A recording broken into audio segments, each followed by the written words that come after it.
This is from an era when kingship was not merely governance, kingship was a belief. People considered the king to be God's shadow on earth. A single smile of his became happiness, and a single glance could change a life. There was such a kingdom called Iran, and its king was Salim bin Farouk. From childhood, he was taught warfare, he was taught how to rule, he was taught how to wield a sword, but no one ever taught him how to recognize human pain. His father was a very strict king.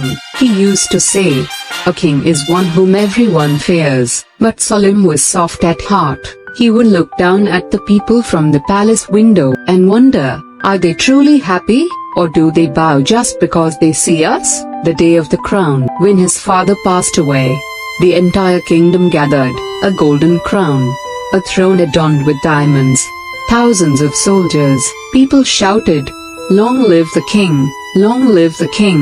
But in Salim's ears, only one voice echoed, "Are you truly worthy of this?"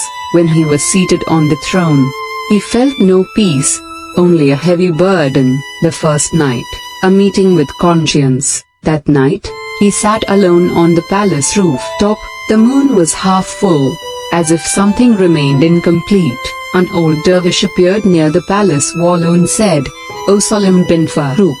The guards were startled. "Do not utter that name." But the king raised his hand and stopped them. "Let him come." The dervish said, "Today you sit on the throne, tomorrow you will be in the soil. The only difference will be how people choose to remember you." The words struck Salim's heart like an arrow. He asked, "How should I be remembered?" The dervish smiled and replied, "Not as a king, but as a human being." And then he vanished, the king in disguise. The next morning, Salim wore ordinary clothes, told no one, and stepped outside the palace. For the first time, he went out not as a king, but as a human. He saw filth in the streets, children starving, a woman begging for money to buy medicine. But the most horrifying sight was a father burying his dead daughter. Salim approached and asked, "What happened?" Tears filled the man's eyes. "She had a fever. We had no money for medicine, and the king increased the taxes." Salim lowered his head. It was his own law that had now turned into a killing. Truth in the marketplace. He walked on and listened to the people in the market. Does the king even have time to see us? He eats in golden utensils inside the palace. We are not his people. We are his slaves. Every word pierced Salim's heart like a dagger, but he remained silent, because it was the truth. Meeting the healer. In a corner of the city sat an elderly healer. His beard was white, but his eyes were sharp. Looking at Salim, he said, "You have come with questions." Salim replied, "I am a king, yet I cannot feel my own heartbeat." The healer said, "Because you sit on the throne, not in the hearts of the people." Salim asked, "How does one enter hearts?" The healer replied, "By stepping down, by abandoning pride, and by wearing another man's shoes." The word sank deep into Salim's soul. Return and revolution.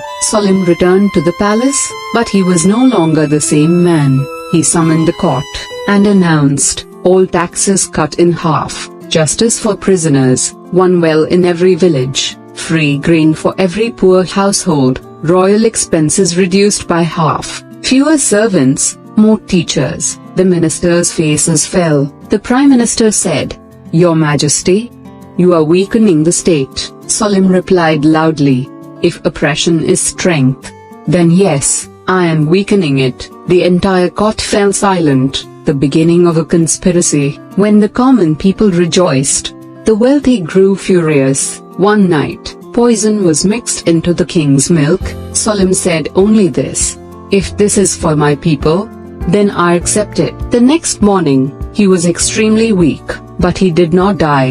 When the people found out, the entire city trembled. Crowds gathered outside the palace. "If anything happens to the king, we will spare no one."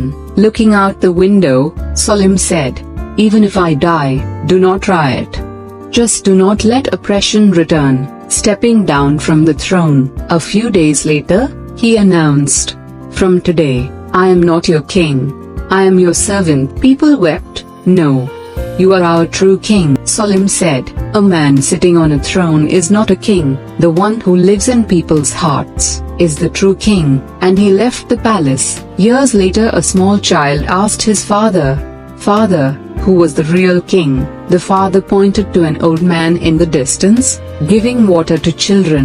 That one who once sat on the throne, and still stands for the people. It was Salim, without a crown, yet the greatest king of all.